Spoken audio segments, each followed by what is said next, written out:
Hello and welcome to UGC PG Pathshala. I am Anushri Nagpal from the Department of Geography, Jamia Millia Islamia. I am presenting this module on behalf of Kulsum Fatima. In this episode, we shall learn about the urban morphology of Chandigarh. The learning objectives are: first, to understand and study the impacts and implications of environmental elements towards settlement planning and the relevance of geographical features.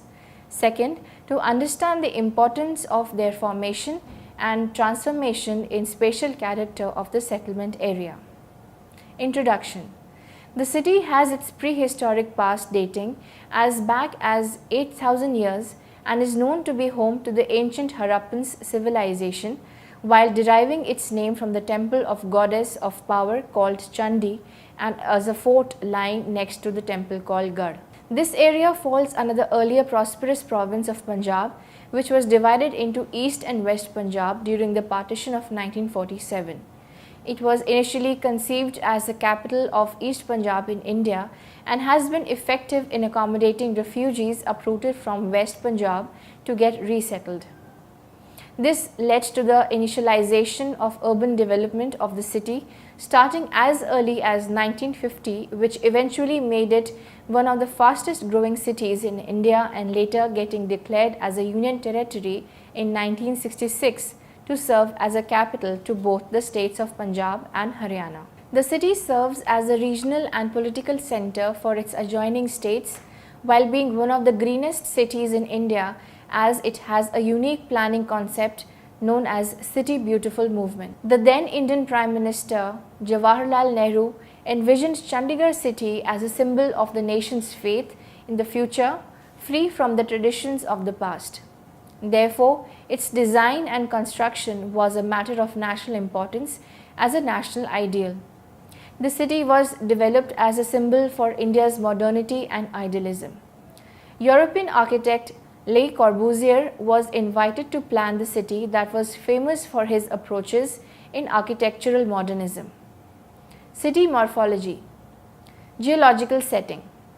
Geologically, Chandigarh city is located at the first front of the plain containing the alluvial deposits originating from the erosion hills of Himalayan mountains called Shivalik hill ranges.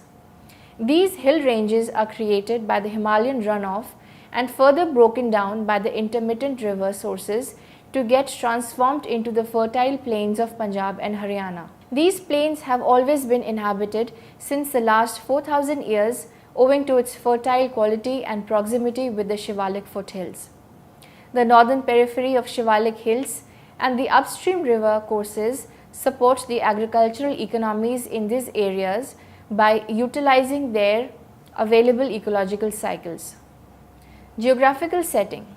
Unlike Himalayan ranges, the Shivalik hills are created by the local runoff of the Himalayan rivers and their tributaries including Ghaggar and Satluj, which bring down the alluvium deposits from Himalayan ranges which are further broken down and converted into the fertile alluvial plain which contain Chandigarh site.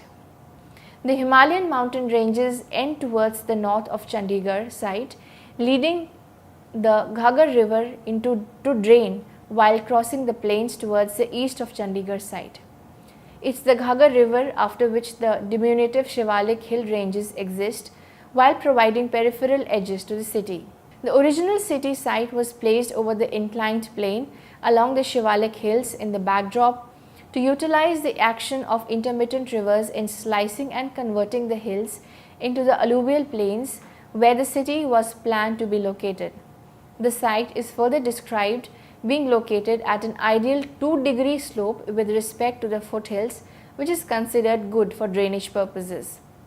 Architect Le Corbusier original plan incorporated a lot of green zones within the city, dedicated towards the direction of the site drainage slope and expected to utilize the site's natural irrigated landscape. Hydrological setting.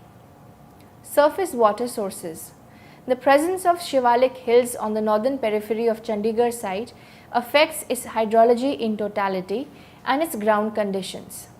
River Ghaggar and its tributaries along with river Satluj are known for contributing water sources to the city before getting merged into larger rivers.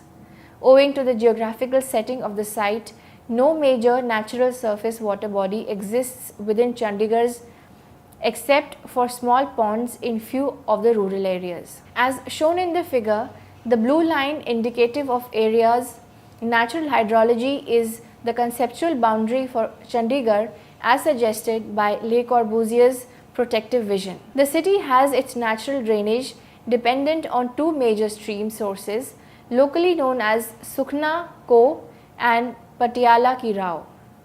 The Sukhna Ko flows from north to south direction to drain the eastern part and joins the Ghaggar river.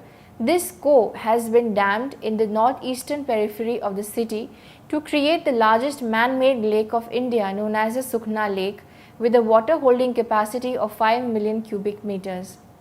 This was further diverted to make a single stream water channel diverted towards southeast direction of Ambala as shown in the figure. The Patiala Ki Rao flows northeast to southwest and drains the northern part of the city. Both these streams are ephemeral in nature and carry high flows during monsoon. Another Ko originating from sector 31 and drains southernmost parts of the city. Groundwater sources. Due to the lithological conditions, the groundwater aquifers are restricted in the southern part of the city. The rest of the city has groundwater aquifers, confined as well as semi-confined conditions. Confined aquifers exist near sectors 10, 33, 38 and 47, while leaky are encountered around sector 28. Central parts of the city along with sectors including 10, 12 and 31 are known for having shallow aquifers. As per the pumping data available, the maximum decline in groundwater level is of 16 meters in sector 10, 10 meters decline in sector 31 and the remaining city decline ranges between 5 to 8 meters. This decline is attributed to the practice of overpumping and extraction in the central shallow aquifers which was banned earlier. Physiographic setting.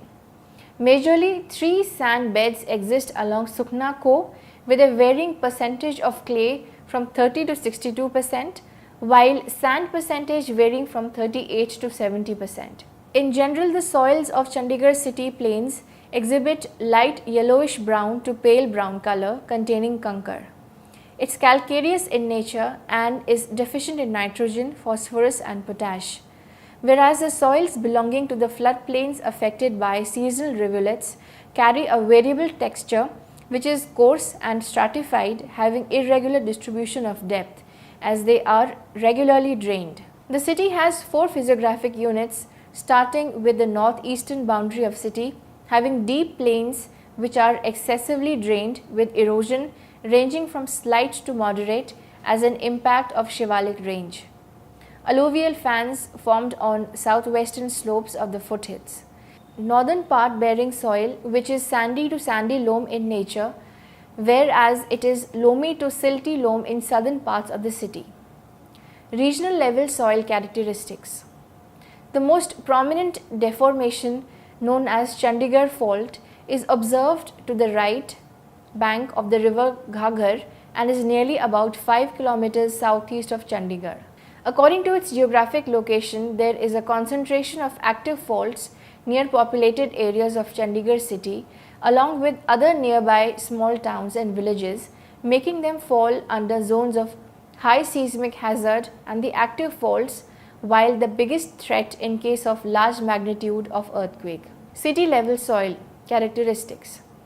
The seismotectonic status of the area reveals that Chandigarh is broadly associated with seismic intensity of 8 on MSK scale and has been categorized in high hazard zone.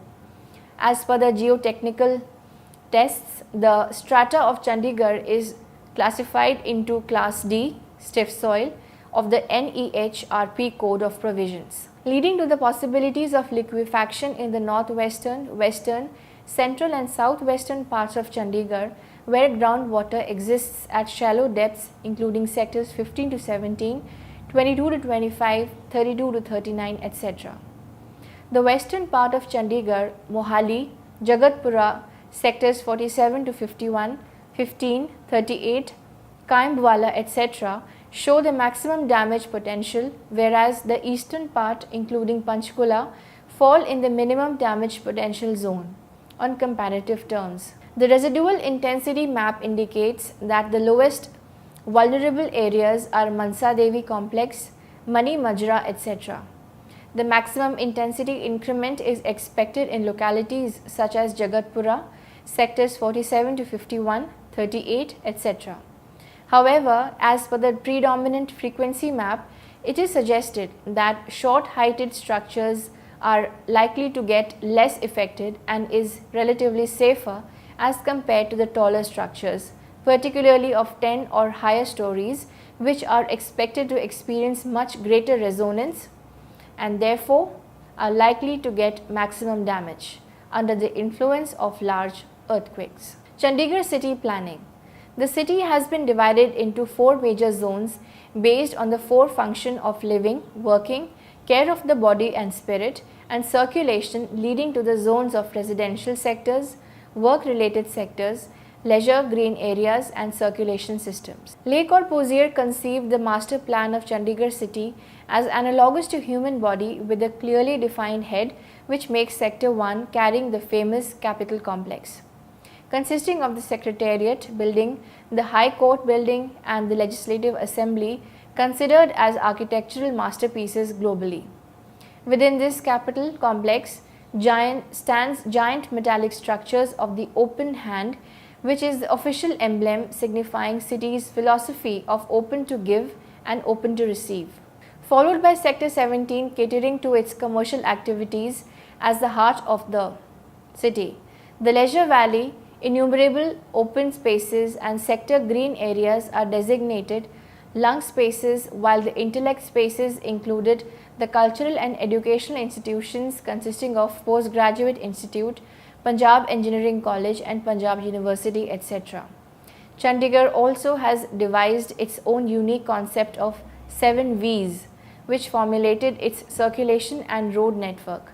The 7 V's are V1 regional highways, V2 connecting V1, V3 grid pattern of the city, V4 bisecting the sector, V5 loop road intersecting V4, V6 access to doors of the residence, V7 pedestrian.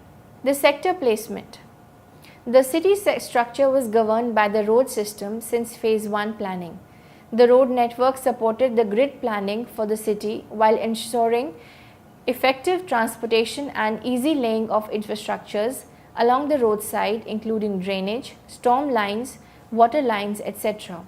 Each sector was planned to have 4 entry points with V4 type of road, while type V2 and V3 roads encloses the sector.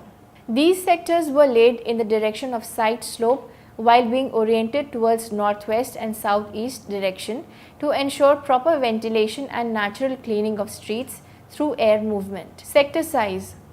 Based on the concept of walkability, the easy walkable distance, which is 200 to 400 meters, is used to establish the grid using its multiple dimensions, making it 800 meters into 1200 meters with bus stops at every 400 meter.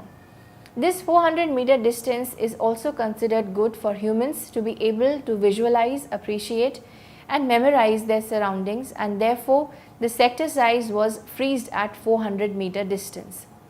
This made all amenities within the sector reachable within 10 minutes of walking distance. These sectors carried a self-confined characteristic as self-sufficient neighborhoods for community living, including market, places of worship, schools, etc. within easy reach. These sectors were expected to cater to a population range between 5,000 to 35,000 during the initial phases. However, during the later stages, the north sectors became less densely populated as compared to the southern sectors within the city, leading to differentiated uses and settlement types. As per the residential typology, the settlements are identified as planned and unplanned settlements, whereas the housing typology is categorized as the following: public, government employees and institutional housing; private, individual plots purchased from the Chandigarh administration and the ones built by Chandigarh Housing Board. Urban developments in Chandigarh city. The city has always been in demand due to its dual association with the states of Punjab and Haryana as the focus of the political centre, affecting socio-economic quality of life. The city also has pressures of being a pioneer in city planning and design in India, and therefore has been an all-time favourite of the population for migration in search of better services and quality of life. Due to urbanization, it's expanding at an unprecedented pace with the thriving pressure of being able to expand as well as to be able to retain its elegant past. This demands a careful transformation of existing natural and built environment. Urban demography. The city of Chandigarh was planned in two different phases for a population of 500,000. In phase 1, 36 square kilometer of land was considered for development of 30 sectors, whereas during the phase 2 of planning, additional land was acquired by the Chandigarh administration for 17 additional sectors, sector 31 to 47, to cater for a population of up to 3,50,000. The second phase of development was intended towards high density of population, leading to the presence of predominant 3/4 story apartments for accommodating high population. However, Chandigarh city has now grown beyond its planned capacity and premises, and therefore its phase 3 for planning and development is proposed in areas from sector 48 onwards. The phase-wise growth is depicted in the figure, showing the development footprint at the beginning up to year 1956, 1955 to 66, development of phase 1 sectors 1966 to 1976, indicating phase 1 sectors, and the extensions of phase 2 sectors from 1976 to 86, development footprints of phase 2 sectors, and lastly from 1986 to 96, showing the emerging scenario of urban footprints. Urban green cover. The city of Chandigarh has a total of 3,245 hectares of area under forest, and most of it is hilly. There are mostly around Sukhna Lake, Sukhna Co and Patiala Ki Rao. These forest areas are mostly hilly in nature, and towards the outskirts of city near village Kansal, there is a reserve forest area with restricted entry. Chandigarh has urban green area dedicated at two levels. City level, as shown in figure, the hierarchy of green cover is allocated at various levels within Chandigarh city plan, starting from regional level interventions with wetlands as shown in the location number. Leisure Valley and special gardens and similar spaces exist as city level interventions shown in the figure, followed by the central green areas allocated in each sector as sector level intervention, whereas at community level, green cover consists of parks around which clusters of houses are arranged as shown in the location number in the figure. Further, the smallest category of green space is the courtyards available with each residential unit as its front and rear backyard side shown in the location number in the figure. Neighborhood level. The green cover at neighborhoods level is shown in the figure, where current green cover and existing land uses are clearly shown with distinction between the grid pattern based layout of Chandigarh and its natural adjacencies. These adjacent areas are organic in pattern as a result of the past agricultural practices and recent economic development opportunism.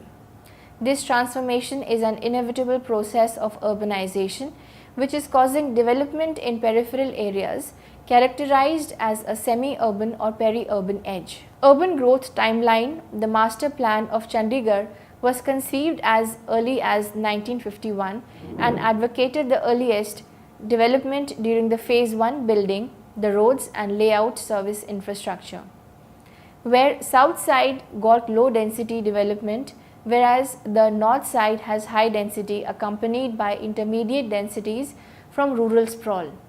Later in 1956, Minister's Bungalow, nursery schools and capital complex, town hall and state library, sector 17, Polytechnic for Men, Sector 26, Gandhi Bhavan, Sector 14 and Administration Building, Sector 14, and the addition of many more social amenities with most residential areas were executed. The year 1956 marked the completion of the construction for Phase 1 development. Later, SAS Nagar was added to its periphery in the alignment with Chandigarh's existing layout, and as a consequence, the state of Haryana added Panchkula city towards the east of Chandigarh along its entry routes, and it became dependent on Chandigarh for its services. As shown in figure, Chandigarh growth timeline showing the congestion in the industrial area and unauthorized constructions in 1971 onwards. 1991 onwards, the increase in population led to urban sprawl surpassing Chandigarh's boundary through Panchkula area. In order to cater to the urban sprawl, Chandigarh's extension started in different directions, with Mohali and Panchkula being the preferred destinations, offering close connectivity with the main city. These places are not only near to the main city but have a very good connectivity. So it witnessed the rapid growth in Mohali and nearby areas. It also houses more migration because of its capacity to absorb the migrated people and informal sectors which support the city. Chandigarh being overcrowded, the need of other city extensions are felt to accommodate its urban sprawl. The settlement on its periphery are also taking place as a rehabilitated colonies made by government for urban poor, leading to the encroachment of cities' green areas with townships of Panchkula, Mohali, Mansa Devi and Zirakpur coming up in the past 3 decades. The original concept of having a green periphery as per the master plan legislation of peripheral control also stands diminished. Among all land area available around the city, most of them have a higher commercial value as compared to agricultural land, and therefore are likely to get misused for commercial activities with haphazard growth, spoiling the natural features of the area. Within the past 60 years, the pressures of growth and depleting resources with extensive immigration and urban sprawl have been creating new settlement areas and are credited for the formation of Tri-City called Chandigarh, Mohali and the Panchkula. Thank you.